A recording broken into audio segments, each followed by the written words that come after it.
بسم الله الرحمن الرحيم. لا يحب الله الجهر بالسوء من القول إلا من ظلم، وكان الله سميعا عليما. إن تبدوا خيرا أو تخفوه أو تعفوا عن سوء فإن الله كان عفوا قديرا. إن الذين يكفرون بالله ورسله ويريدون أن يفرقوا بين الله ورسله ويقولون نؤمن ببعض ونكفر ببعض ويريدون أن يتخذوا بين ذلك سبيلا، أولئك هم الكافرون حقا، وأعتدنا للكافرين عذابا مهينا. والذين آمنوا بالله ورسله ولم يفرقوا بين أحد منهم أولئك سوف يؤتيهم أجورهم، وكان الله غفورا رحيما. يسألك أهل الكتاب أن تنزل عليهم كتابا من السماء، فقد سألوا موسى أكبر من ذلك فقالوا أرنا الله جهرة فأخذتهم الصاعقة بظلمهم، ثم اتخذوا العجل من بعد ما جاءتهم البينات فعفونا عن ذلك وآتينا موسى سلطانا مبينا. ورفعنا فوقهم الطور بميثاقهم وقلنا لهم ادخلوا الباب سجدا وقلنا لهم لا تعدوا في السبت وأخذنا منهم ميثاقا غليظا. فبما نقضهم ميثاقهم وكفرهم بآيات الله وقتلهم الأنبياء بغير حق وقولهم قلوبنا غلف، بل طبع الله عليها بكفرهم فلا يؤمنون إلا قليلا. وبكفرهم وقولهم على مريم بهتانا عظيما، وقولهم إنا قتلنا المسيح عيسى ابن مريم رسول الله وما قتلوه وما صلبوه ولكن شبه لهم، وإن الذين اختلفوا فيه لفي شك منه ما لهم به من علم إلا اتباع الظن، وما قتلوه يقينا، بل رفعه الله إليه وكان الله عزيزا حكيما. وإن من أهل الكتاب إلا ليؤمنن به قبل موته ويوم القيامة يكون عليهم شهيدا. فبظلم من الذين هادوا حرمنا عليهم طيبات أحلت لهم وبصدهم عن سبيل الله كثيرا، وأخذهم الربا وقد نهوا عنه وأكلهم أموال الناس بالباطل، وأعتدنا للكافرين منهم عذابا أليما. لكن الراسخون في العلم منهم والمؤمنون يؤمنون بما أنزل إليك وما أنزل من قبلك والمقيمين الصلاة والمؤتون الزكاة والمؤمنون بالله واليوم الآخر، أولئك سنؤتيهم أجرا عظيما. إنا أوحينا إليك كما أوحينا إلى نوح والنبيين من بعده، وأوحينا إلى إبراهيم وإسماعيل وإسحاق ويعقوب والأسباط وعيسى وأيوب ويونس وهارون وسليمان، وآتينا داود زبورا. ورسلا قد قصصناهم عليك من قبل ورسلا لم نقصصهم عليك، وكلم الله موسى تكليما. رسلا مبشرين ومنذرين لئلا يكون للناس على الله حجة بعد الرسل، وكان الله عزيزا حكيما. لكن الله يشهد بما أنزل إليك أنزله بعلمه والملائكة يشهدون وكفى بالله شهيدا. إن الذين كفروا وصدوا عن سبيل الله قد ضلوا ضلالا بعيدا. إن الذين كفروا وظلموا لم يكن الله ليغفر لهم ولا ليهديهم طريقا إلا طريق جهنم خالدين فيها أبدا، وكان ذلك على الله يسيرا. يا أيها الناس قد جاءكم الرسول بالحق من ربكم فآمنوا خيرا لكم، وإن تكفروا فإن لله ما في السماوات والأرض وكان الله عليما حكيما. يا أهل الكتاب لا تغلوا في دينكم ولا تقولوا على الله إلا الحق إنما المسيح عيسى ابن مريم رسول الله وكلمته ألقاها إلى مريم وروح منه فآمنوا بالله ورسله ولا تقولوا ثلاثة انتهوا خيرا لكم إنما الله إله واحد سبحانه أن يكون له ولد له ما في السماوات وما في الأرض وكفى بالله وكيلا لن يستنكف المسيح أن يكون عبدا لله ولا الملائكة المقربون ومن يستنكف عن عبادته ويستكبر فسيحشرهم إليه جميعا فأما الذين آمنوا وعملوا الصالحات فيوفيهم أجورهم ويزيدهم من فضله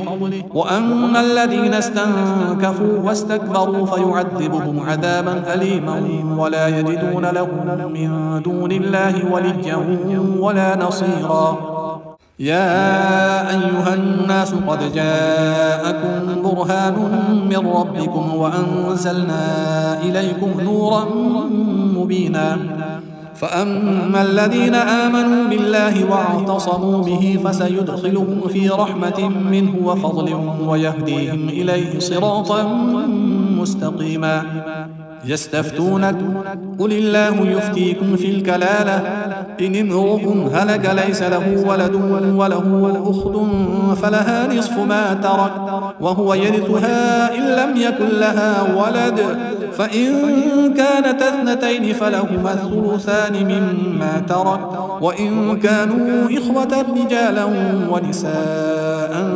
فللذكر مثل حظ الأنثيين يبين الله لكم أن تضلوا والله بكل شيء عليم بسم الله الرحمن الرحيم يا أيها الذين آمنوا أوفوا بالعقود أحلت لكم بهيمة الأنعام إلا ما يتلى عليكم غير محل الصيد وأنتم حرم إن الله يحكم ما يريد يا أيها الذين آمنوا لا تحلوا شعائر الله ولا الشهر الحرام ولا الهدي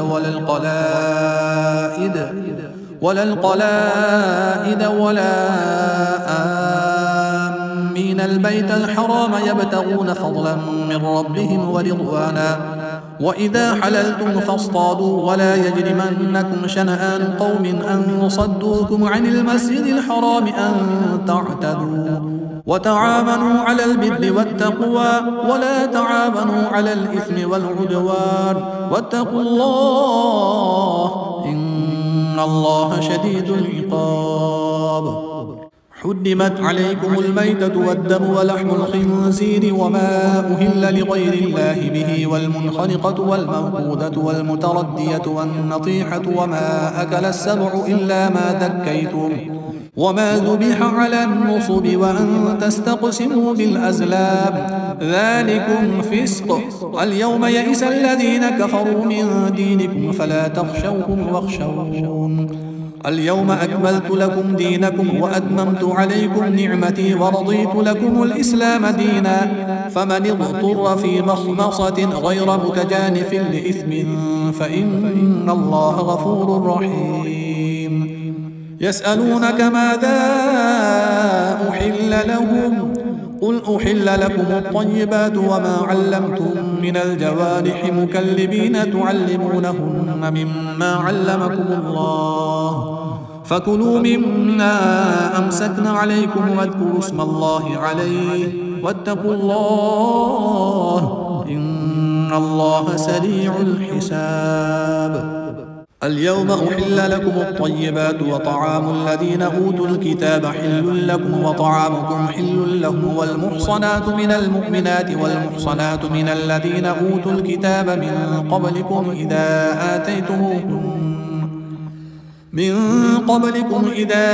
آتيتموهن أجورهن محصنين غير مسافحين ولا متخذي أخدان ومن يكفر بالإيمان فقد حبط عمله وهو في الآخرة من الخاسرين.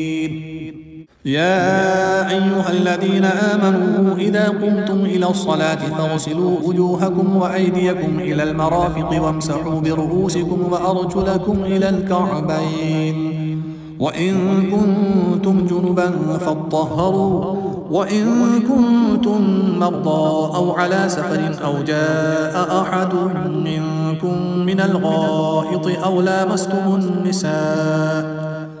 لامستم النساء فلم تجدوا ماء فتيمموا صعيدا طيبا فامسحوا بوجوهكم وأيديكم منه، ما يريد الله ليجعل عليكم من حرج ولكن يريد ليطهركم وليتم نعمته عليكم لعلكم تشكرون.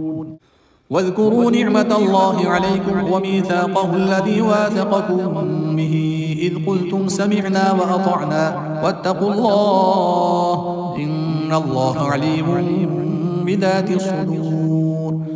يا أيها الذين آمنوا كونوا قوامين لله شهداء بالقسط ولا يجرمنكم شنآن قوم على ألا تعدلوا، اعدلوا هو أقرب للتقوى واتقوا الله إن الله خبير بما تعملون. وعد الله الذين آمنوا وعملوا الصالحات لهم مغفرة وأجر عظيم، والذين كفروا وكذبوا بآياتنا أولئك أصحاب الجحيم. يا أيها الذين آمنوا اذكروا نعمة الله عليكم إذ هم قوم أن يبسطوا إليكم أيديهم فكف أيديهم عنكم واتقوا الله وعلى الله فليتوكل المؤمنون. ولقد أخذ الله ميثاق بني إسرائيل وبعثنا منهم 12 نقيبا، وقال الله إني معكم لئن أقمتم الصلاة وآتيتم الزكاة وآمنتم برسلي وعزرتموهم وأقرضتم الله قرضا حسنا لأكفرن عنكم سيئاتكم ولأدخلنكم جنات تجري من تحتها الأنهار، فمن كفر بعد ذلك منكم فقد ضل سواء السبيل. فبما نقضهم ميثاقهم لعناهم وجعلنا قلوبهم قاسية يحرفون الكلم عن مواضعه ونسوا حظا مما ذكروا به، ولا تزال تطلع على خائنة منهم إلا قليلا منهم فاعف عنهم واصفح إن الله يحب المحسنين. ومن الذين قالوا إنا نصارى أخذنا ميثاقهم فنسوا حظا مما ذكروا به فأغرينا بينهم العداوة والبغضاء إلى يوم القيامة وسوف ينبئهم الله بما كانوا يصنعون. يا أهل الكتاب قد جاءكم رسولنا يبين لكم كثيرا مما كنتم تخفون من الكتاب ويعفو عن كثير، قد جاءكم من الله نور وكتاب مبين يهدي به الله من اتبع رضوانه سبل السلام ويخرجهم من الظلمات إلى النور بإذنه ويهديهم إلى صراط مستقيم. لقد كفر الذين قالوا إن الله هو المسيح ابن مريم قل فمن يملك من الله شيئا إن أراد أن يهلك المسيح ابن مريم وأمه ومن في الأرض جميعا ولله ملك السماوات والأرض وما بينهما يخلق ما يشاء والله على كل شيء قدير. وقالت اليهود والنصارى نحن أبناء الله وأحباؤه قل فلم يعذبكم بذنوبكم بل أنتم بشر ممن خلق يغفر لمن يشاء ويعذب من يشاء ولله ملك السماوات والأرض وما بينهما وإليه المصير. يا أهل الكتاب قد جاءكم رسولنا يبين لكم على فترة من الرسل أن تقولوا ما جاءنا من بشير ولا نذير، فقد جاءكم بشير ونذير، والله على كل شيء قدير. وإذ قال موسى لقومه يا قوم اذكروا نعمة الله عليكم إذ جعل فيكم أنبياء وجعلكم ملوكا وآتاكم ما لم يؤت أحدا من العالمين. يا قوم ادخلوا الأرض المقدسة التي كتب الله لكم ولا ترتدوا على أدباركم فتنقلبوا خاسرين. قالوا يا موسى إن فيها قوما جبارين وإنا لن ندخلها حتى يخرجوا منها فإن يخرجوا منها فإنا داخلون. قال رجلان من الذين يخافون أنعم الله عليهم ادخلوا عليهم الباب فإذا دخلتموه فإنكم غالبون وعلى الله فتوكلوا إن كنتم مؤمنين. قالوا يا موسى إنا لن ندخلها أبدا ما داموا فيها فاذهب أنت وربك فقاتلا إنا هاهنا قاعدون. قال رب إني لا أملك إلا نفسي وأخي فافرق بيننا وبين القوم الفاسقين.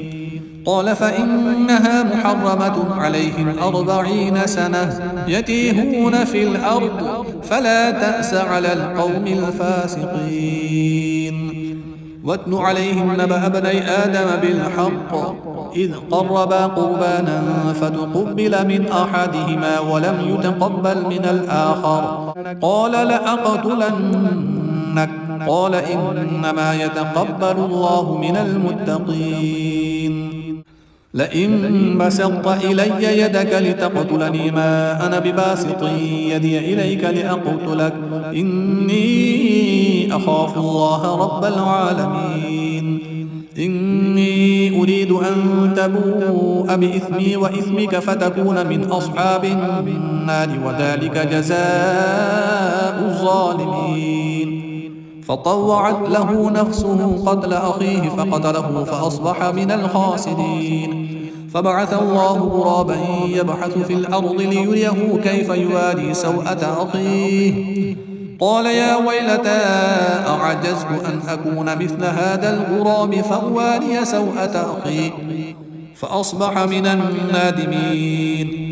من أجل ذلك كتبنا على بني إسرائيل أنه من قتل نفسا بغير نفس أو فساد في الأرض فكأنما قتل الناس جميعا ومن أحياها فكأنما أحيا الناس جميعا. ولقد جاءتهم رسلنا بالبينات ثم إن كثيرا منهم بعد ذلك في الأرض لمسرفون. إنما جزاء الذين يحاربون الله ورسوله ويسعون في الأرض فسادا أن يقتلوا أو يصلبوا أو تقطع أيديهم وأرجلهم من خلاف أو ينفوا من الأرض ذلك لهم خزي في الدنيا ولهم في الآخرة عذاب عظيم. إلا الذين تابوا من قبل أن تقدروا عليهم فاعلموا أن الله غفور رحيم. يا أيها الذين آمنوا اتقوا الله وابتغوا إليه الوسيلة وجاهدوا في سبيله لعلكم تفلحون. إن الذين كفروا لو أن لهم ما في الأرض جميعا ومثله معه ليفتدوا به من عذاب يوم القيامة ما تقبل منهم ولهم عذاب أليم. يريدون أن يخرجوا من النار وما هم بخارجين منها ولهم عذاب مقيم. والسارق والسارقة فاقطعوا أيديهما جزاء بما كسبا نكالا من الله والله عزيز حكيم. فمن تاب من بعد ظلمه وأصلح فإن الله يتوب عليه إن الله غفور رحيم. ألم تعلم أن الله له ملك السماوات والأرض يعذب من يشاء ويغفر لمن يشاء والله على كل شيء قدير.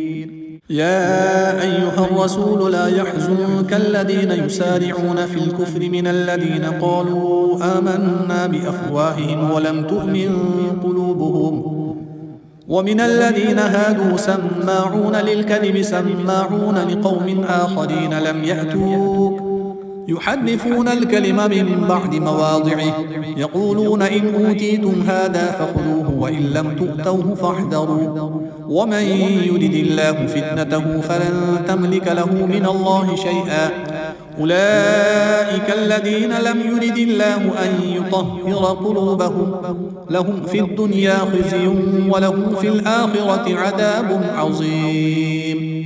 سماعون للكذب أكالون للسحت فإن جاءوك فاحكم بينهم أو أعرض عنهم وإن تعرض عنهم فلن يضروك شيئا وإن حكمت فاحكم بينهم بالقسط إن الله يحب المقسطين.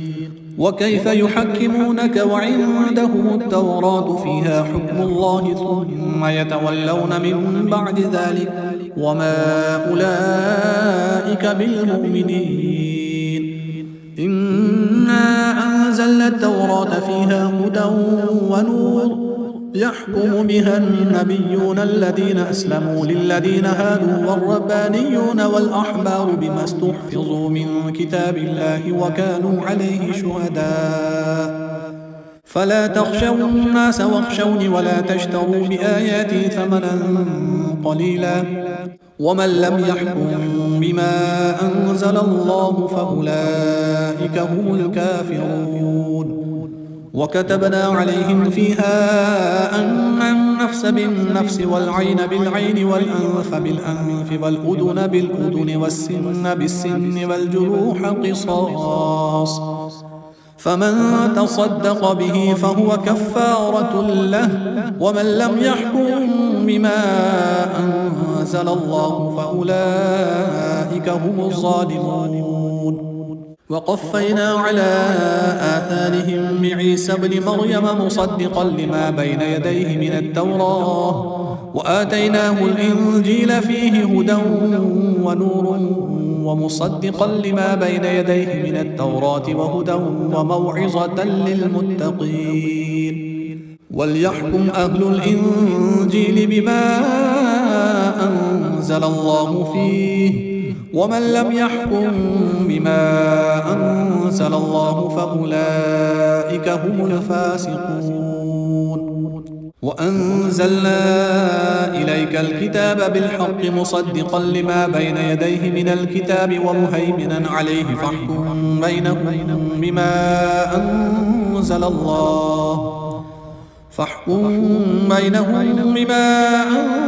الله ولا تتبع أهواءهم عما جاءك من الحق لكل جعلنا منكم شرعة ومنهاجا ولو شاء الله لجعلكم أمة واحدة ولكن ليبلوكم فيما آتاكم فاستبقوا الخيرات إلى الله مرجعكم جميعا فينبئكم بما كنتم فيه تختلفون.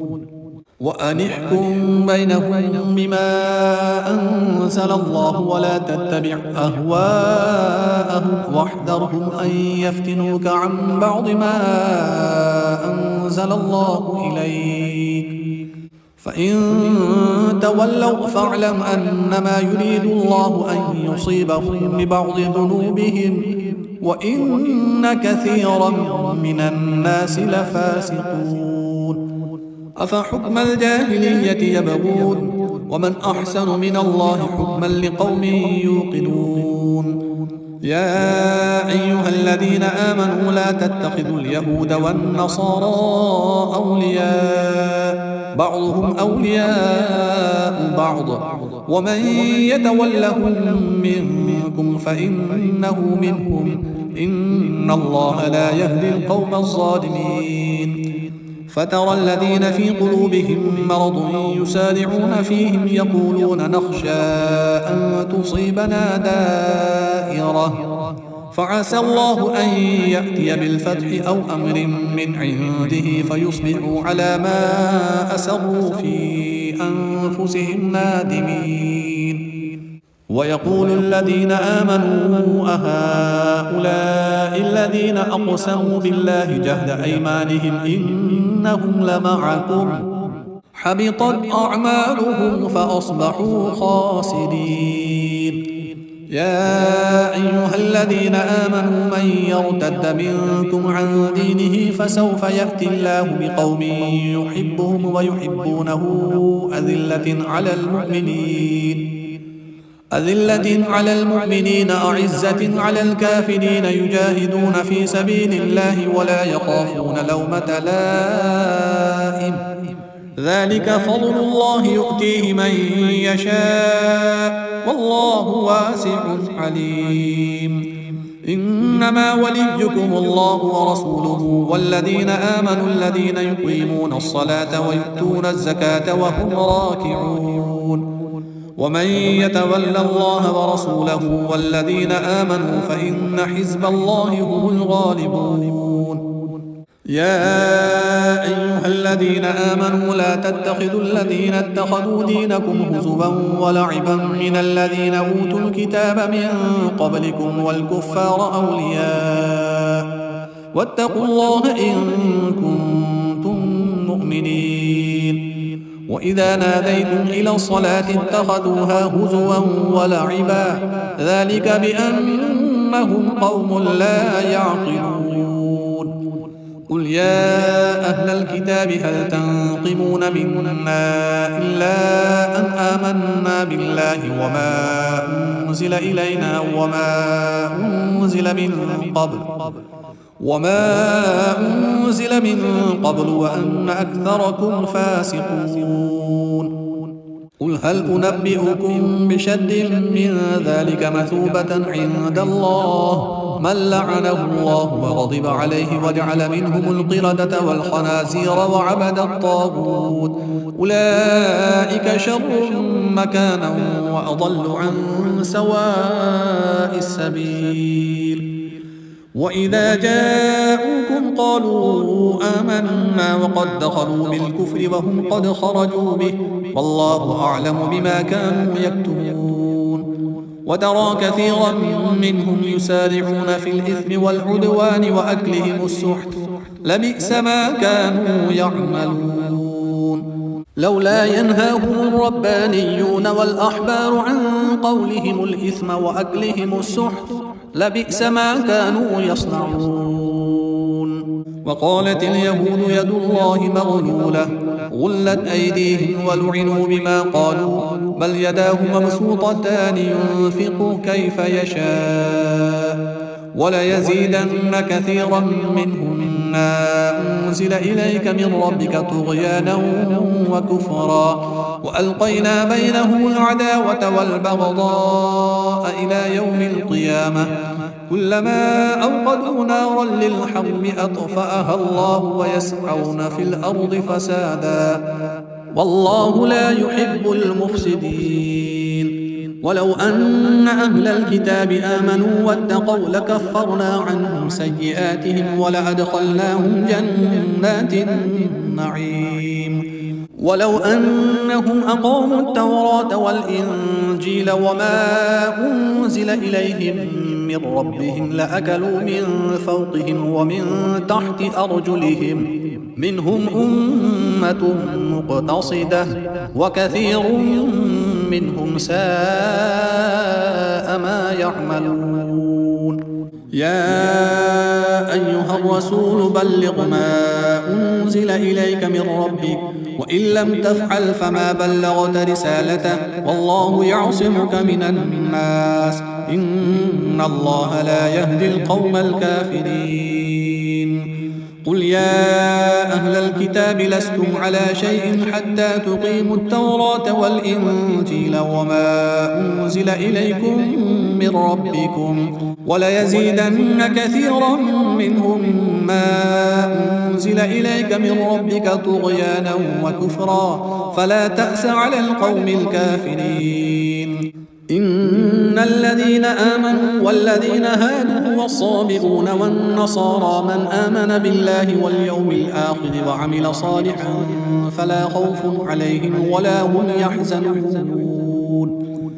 لقد أخذنا ميثاق بني إسرائيل وأرسلنا إليهم رسلا كلما جاءهم رسول بما لا تهوى أنفسهم فريقا كذبوا وفريقا يقتلون وحسبوا ألا تكون فتنة فعموا وصموا ثم تاب الله عليهم ثم عموا وصموا كثير منهم والله بصير بما يعملون. لقد كفر الذين قالوا إن الله هو المسيح ابن مريم وقال المسيح يا بني إسرائيل اعبدوا الله ربي وربكم إنه من يشرك بالله فقد حرم الله عليه الجنة ومأواه النار وما للظالمين من أنصار. لقد كفر الذين قالوا إن الله ثالث ثلاثة وما من إله إلا إله واحد وإن لم ينتهوا عما يقولون ليمسن الذين كفروا منهم عذاب أليم. أفلا يتوبون إلى الله ويستغفرونه والله غفور رحيم. ما المسيح ابن مريم إلا رسول قد خلت من قبله الرسل وأمه صديقة كانا يأكلان الطعام انظر كيف نبين لهم الآيات ثم انظر أنا يؤفكون. قل أتعبدون من دون الله ما لا يملك لكم ضرا ولا نفعا والله هو السميع العليم. قل يا أهل الكتاب لا تغلوا في دينكم غير الحق ولا تتبعوا أهواء قوم قد ضلوا من قبل وأضلوا